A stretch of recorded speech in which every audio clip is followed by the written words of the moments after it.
My name is Ergun Caner. I came to this country to be, for lack of a better term, a missionary to you.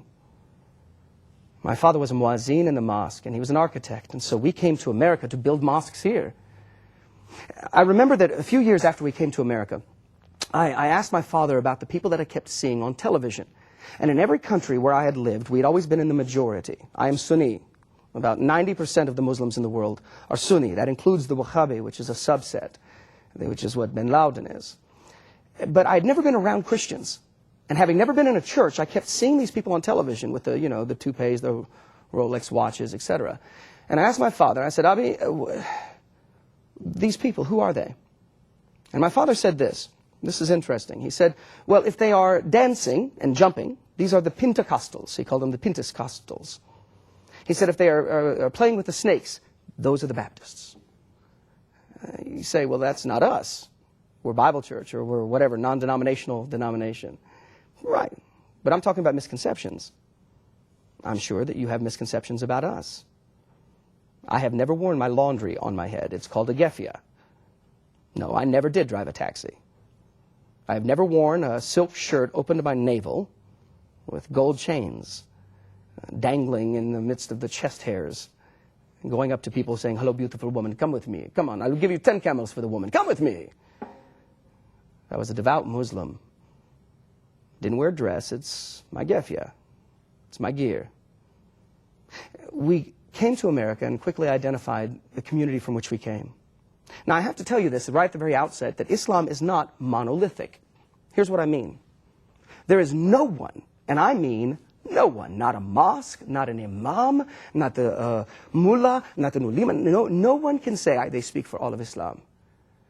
You have the Sunni, Shia, Alawite, Wahhabi, Druze. You have all these subgroups and 12th imams, and you have all these tiny groups within Islam, Sufi included. And they all have different beliefs and different systems, and so you are going to have to get invested relationally with someone before you know what type of Muslim they are. But neither is Christianity monolithic. But we'll get to that. When we settled here in America, I was in the mosque, the equivalent of the PK. We meet on Fridays. The Jews in the synagogue on Saturdays, the Christians on Sundays, but we, Jumu'at prayer, that's the big day.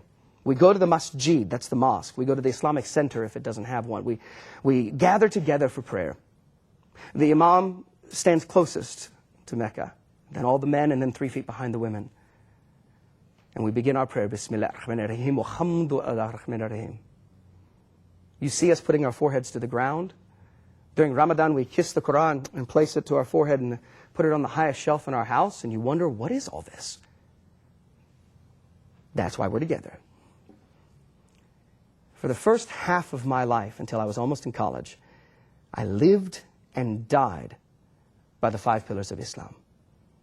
I was a Surah 5 Muslim. That is, when I say Surah, I'm speaking of the Quran. That's chapter.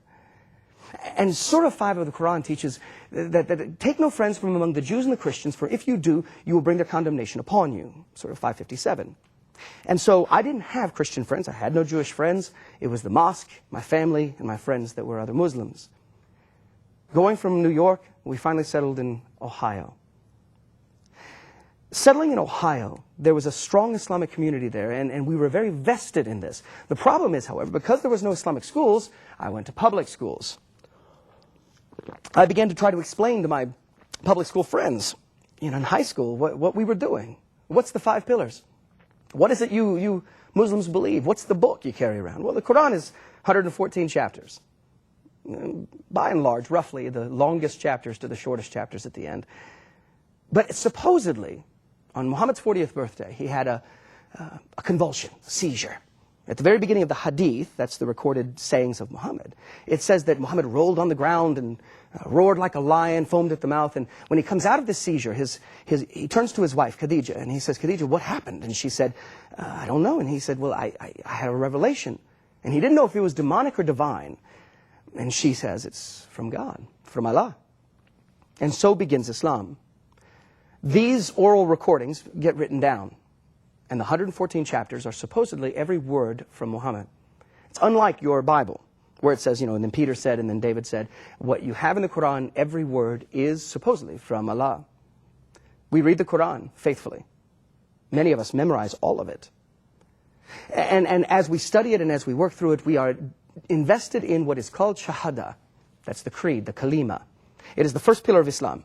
There is no God but Allah, and Muhammad is his final prophet. Everything else after that, salat, zakat, swan, prayer, fasting, almsgiving, sounds a lot like something that is similar in Christianity. You have fasting during the month of Ramadan. You have giving of 1/40 of your income, 2.5%, which sounds good to some of us. It's a whole lot less than we have to give in our churches. But it's 1/40 of your worth. You have prayer 5 times a day. I would take my prayer rug even to school, high school here in America. And of course, Hajj is the pilgrimage. But all of that you have rehearsed and heard time and time again.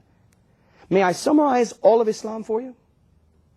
It's based on Surah 23 of the Quran, the 23rd chapter of the Quran, verses 101 and 102. And so that my Muslim friends know that I am not quoting it against the Quran. Let me read to you. And the Quran says, "Then those whose balance of good deeds is heavy, they will attain salvation. But those whose balance is light will be those who have lost their souls. In hell will they abide." Here's the point. At the beginning of your life, from the moment your father whispers the shahada in your ear, and you reach adulthood, you reach what we call our age of accountability, lucidity, whatever you want to call it, you live and die by the scales. Every word and every deed and every motivation and every desire and everything that you do, say, think, or act, everything that you do either goes on the good scales or on the bad scales. So that at the end of your life, if I can say it this way, you have to be 51% righteous to make it into paradise. You have to have more good than bad. This is called the straight path in Islam. Each night our father would put us to bed and he would ask us, tell me the accounting. In Turkish, this is a word play. It basically means, tell me if you did more good than bad. You can immediately see the angst that we're dealing with. And certainly in the context of our culture. You have to lie. You hope you do more good than bad. You hope that you have thought more good than bad. You hope that you have controlled your thoughts, your acts, your deeds, but you're not sure. It's a guessing game. Nothing erases the scales. Temporarily some things do. A woman giving birth, that erases her scales, but she goes back to scales again. You live and die by scales. As it applies to our culture post 9/11, hear me. Even if there are Muslims who disagree, and I'm sure there are, and may your tribes increase, roughly over 80% of Muslims worldwide will agree with exactly what I'm about to say. Only one thing erases the bad scales. Only one. To die as a martyr in a declared fatwa, in an act of jihad. It explains 9/11, it explains 1993, it explains why Ayatollah Khomeini 30 years ago said that we will not stop till America is an Islamic nation. It explains something, but it also, I hope, opens your heart to my people. Most of us don't act out of rage, we act out of desperation. Those who are getting in the back of trucks and bombing horribly, the Muslims that you live with don't believe this. The Muslims here in America have abdicated. They've made jihad internal, and that is wonderful. There are 2 aspects to jihad. Muhammad said after the Badr, after the battle, he said, your jihad is fighting for holiness. And they have chosen to emphasize that. But worldwide, they believe that by shedding their blood, they will find the one thing that has eluded them their whole lives. Forgiveness. Assurance. Now, I'm going to tell you how I found out that my blood was both insufficient and unnecessary. Do you know what reached me for the gospel of Jesus Christ? It wasn't a huge church or a magnificent choir. It wasn't filling out a card in the back of a pew and leaving it there. It wasn't a guy on television in a suit more expensive than my car, promising to send a Peter and Paul loincloth. Do you know what reached me for the gospel of Jesus Christ? One solitary high school kid who wouldn't shut up. the vitality and the profundity of that moment and of that statement, I hope, sinks into you. This is not a program. This is not another 17 steps to getting Muslims into your church. Reaching my people is hard. It's relational. They tell us that it takes 7 years for the average Muslim to come to faith in Jesus Christ after hearing the gospel. That's because for us, coming to faith in Jesus Christ doesn't just mean that we change what we do on Sundays. It means that our lives, our culture, our foods, we live and die by these rules that dictate to us. Halal and haram, the dietary restrictions. I lived this devoutly. And so you did not eat the shellfish, you did not eat the ham, you did not eat the pork. And so, you do this because this brings honor to Allah. You do this because it's good for your scales. To reach us, you have to befriend us. To reach us, you have to realize that for many of us, faith in Christ means losing our family, our friends, our homes, our jobs, our country, our culture, and some of us, our lives. He wouldn't shut up. There was nothing spectacular about him. He happened to have been a Southern Baptist trying to earn some sort of RA badge or a WANA badge or something. And starting in my sophomore year in high school, he just wouldn't let up. All the way through almost my senior year. Dude, you want to come to this? Dude, you want to come to... He invited me to hot dog hog outs and pizza pig outs and then lock-ins. Dear God. You know what a lock-in is, I hope. All those of you watching, I hope you know what a lock-in is. A lock-in, for those who don't know, is the Protestant equivalent to purgatory. You're locked down with kids for like 24 hours and praying for sleep. And I kept saying no to everything. Forever I kept saying no. Finally, to show him, I said, I will go with you, Jerry. I'll go with you. And I went to a church that didn't even exist anymore, Stells Road Baptist Church in Columbus, Ohio. It was near the mosque where I was attending on Broad Street. A little country church that would fit into the size of this studio. A pastor named Clarence Miller who had about a 6th grade education, 1 day of Bible school, sideburns really long, mixed congregation. And that little congregation loved me to the cross of Christ. They didn't mock me. They didn't make fun of my accent. They didn't make fun of the way I spoke or the fact that I didn't know what was going on. I mean, let's be really honest. If you've never been to a Baptist church or one of those Protestant free evangelical churches, I mean, it's confusing. If you've never been to one, it's stand, sit, turn, spin. I didn't know what a bulletin was. I didn't know when I was supposed to turn around, shake a hand. It was like Jesus size. I'm going to have to do left, right, turn, sit. What's the hymnal? I don't know what that is. Every time I did something wrong, they just smiled and put their arm around me. I didn't know what the hymnal was, different from the Bible. I thought it was the Bible because they kept using it more. Some of your people in your churches may think that Bill Gaither is one of the apostles. Those people certainly did. They didn't call me towelhead because I walked into that church in full gear. They didn't call me a sand monkey, camel jockey. They loved me in spite of me. The more caustic I was, the more vituperative I was, the more angry I was, the nicer they were. And the thing is, they just wouldn't let up. After the service, the first service, Jerry dragged me to Pastor Clarence. He said, Pastor, here he is. Like you got to point out the guy wearing the dress, right? He said, here he is. Clarence Miller said, boy, what you think about Jesus? Now, I want you to hear what I said because it's exactly what every Muslim says. Exactly. I said, Isa. That's Arabic for Jesus. Isa. We believe in Isa. Perhaps even more than you. We named the 19th chapter of the Koran after Isa. You know, Surah Maryam, Mary.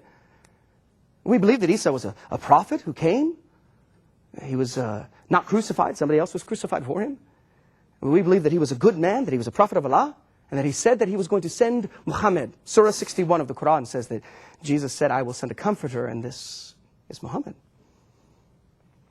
I respect Isa. That's what I told him. I respect him. Now listen to his response, because it's equally important. He said, boy, you can't respect Jesus. I said, what do you mean? He said, see, Jesus said he was God. No, he did not. The Quran says, do not say Trinity. Cease, desist from saying this. Jesus even himself, speaking from the cradle in the Quran, says that he never said this. He said, what was he crucified for? Well, he wasn't crucified. Surah 4 of the Koran, verse 157, says that Jesus wasn't crucified. He said, but you say somebody else was. I said, yes. He said, why was that person crucified? Well, because of the indictment. What was the indictment? Jesus was crucified, you and I know, historically, for treason from the Romans, but blasphemy from the Jews. And what's blasphemy? Claiming to be God. John chapter 8, clearest statement by Jesus. Jesus said, before Abraham was, I am. Yahweh. The 4 letters of the name of God given in Exodus chapter 3. Jesus, that's why they picked up stones to stone him. Jesus said he was God. In other words, Clarence said, if Jesus said he's God, then you only got 2 options. You either revere him as God or you reject him as a fraud, but you can't simply respect him. You can't give him his props. Guys, at this point, it is vitally important. I'm going to give you every reason for you to pay attention to this simulcast. Because we get so confused. Muslims say we are sons of Ishmael. We are, from Genesis 16, we say that we are sons of Ibrahim. But please remember, Islam is nothing but medieval Mormonism. Think about it. What Joseph Smith did in the 19th century, Muhammad did between 570 and 610. 610 to 622 when he died. What Muhammad did was exactly what Joseph Smith did. Take the parts of the Bible you like, leave the rest. Make Jesus a prophet, not the last prophet, but a prophet who speaks of the last prophet, theirs, either Joseph Smith or Muhammad. Make Jesus speak of their coming prophet. Make the communication by an angel, Jibreel or Moroni. Make heaven work-centered. Deny his godhood. So don't get confused. I looked at him. And then he explained to me that if Jesus was crucified, here's why it happened. That Jesus shed his blood on Calvary's cross so that I wouldn't have to. Now I want you to listen. He said, you don't have to keep trying to atone.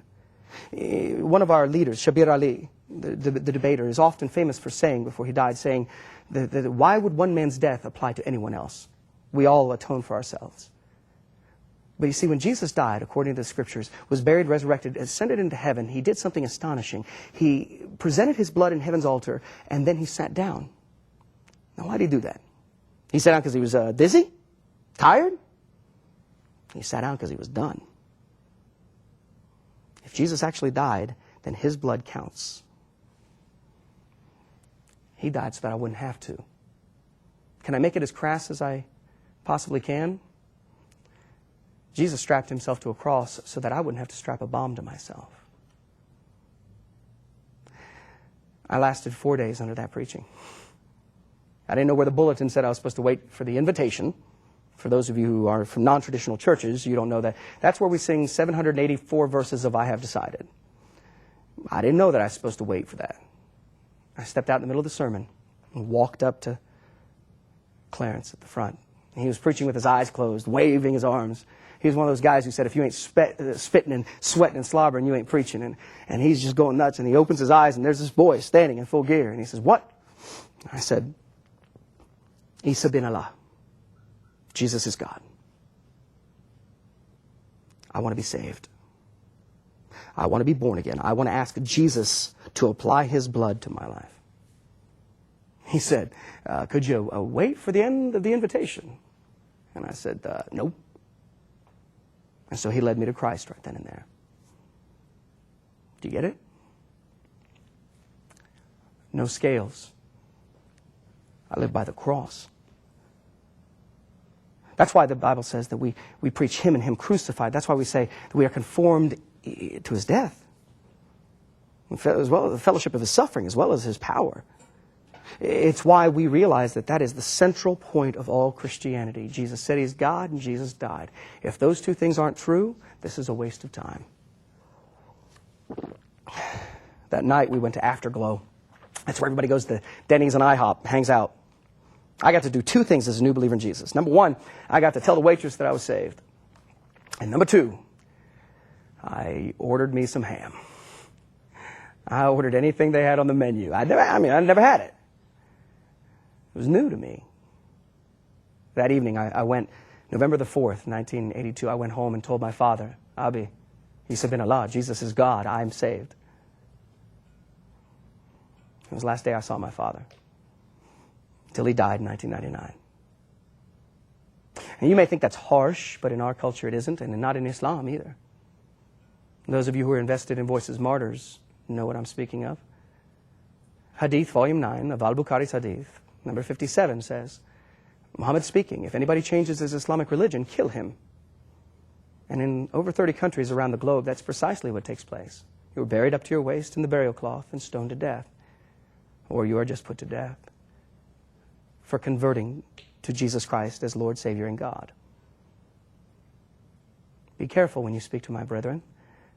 It's not a simple decision, is it? Now, I became one of those church orphans. Back in the 70s, you guys had these bus ministries. You'll knock on doors, these big nasty buses that had gum just holding them together. You know those little kids you used to bring? The ones who weren't dressed right, who didn't smell good? That was me. One shoe, one sock, didn't have a Bible. I became those kids who sit in your pews every day, who didn't have mom and dad coming. The church became my family. A year later, both my brothers got saved. Ergun, Erdem, Emir.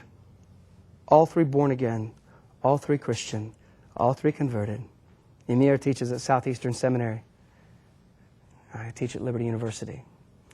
We're both in full-time ministry. Erdem, deacon. All because one kid stuck around. Do you understand the importance? This is not going to be a program where you learn the 71 ways to argue with a Muslim. We love to argue. My wife's Southern. I yell, forget 5 minutes later why I yell. She doesn't yell. A Southern woman never yells. She just carries a grudge for like 40 years until there's a body discovered in a well somewhere, chopped up into pieces. But don't get offended when we come up and we start yelling. Come to the bazaars in our country. Come to Istanbul, to our country, where we, come here. For you, 30 lira, 30 lira. That's the way we talk. It may be the gospel according to Jerry Springer, but I'm built for this culture. I'm built for confrontation. So are my brothers. In 1991, my mother was saved. It's harder for a woman in Islam. She signed the nikah, she signed the marriage contract, but now she was a believer in Jesus. No more hijab, no more niqab, no more burqa, no more covering. She was covered by Christ. 1995, my grandmother was saved. My more. Now, I tell you this because all of that is not to say that my whole family is saved. I have dozens of family members, mostly in Turkey and in Beirut, Germany, some here in America. But a significant portion of my family is changed eternally because one young kid stuck around. I don't think Jerry even knew how to spell Koran. He didn't understand the 5 pillars. He didn't know that the Hadith, a collection, looks like an encyclopedia of the sayings of Muhammad. He didn't know what the nature of the 114 chapters was. He didn't understand the 51 best ways to reach my people, or the misconceptions by which we operate. I've given all those to you, and we give these to you, so that you can, have them in the back of your mind. But you see, one of the misconceptions you operate by is, all Muslims hate us. They're all ready to kill us. You know that's not true. There are Muslims who do not believe in jihad as holy war. Sadly, they're not in the majority. And every time one of them rises up in the Middle East who wants peace, they usually get killed by their own, Anwar Sadat's. But they are in the midst of a reformation where they're really going to have to deal with this issue. Surah 2:256 says there's no compulsion, and then yet 2:191 says there is. 385, 4:101. We go back and forth in the verses. You know what? That will help. But what's more important is for you and I to realize that this is now a different culture. We are in a world that is held hostage by belief. And in my world, We are hungering for someone to take away the scales. We have misconceptions that the people we see on TV, those are the best Christians you got. Because Islam is theocratic, we believe that American culture is the way it is because of the Christians. You know, because you don't separate the mullahs from the country. We don't separate, they think that America is a Christian nation. You and I know that's not the case, but it is a misconception. Many of them have never had a Christian friend. A Christian who's treated them as an equal. A Christian who's been gracious to them, kind to them, willing to listen. I always tell my friends and my students, I am not about the Christian coffee houses. Those are great and those are wonderful and, you know, holy grounds and Jesus job and all that stuff's great. I don't go to those places. Usually the only people who go to those places are friends of the owners. I go to the regular coffee houses. I go to where I know I'm going to find my people. I go to the places where the guys have, you know, faces pierced so much they look like they've been hit in the head with a tackle box. It makes me a different type of professor, but there's a number of us that are rising up that are trying to bring us into the new generation of apologetics.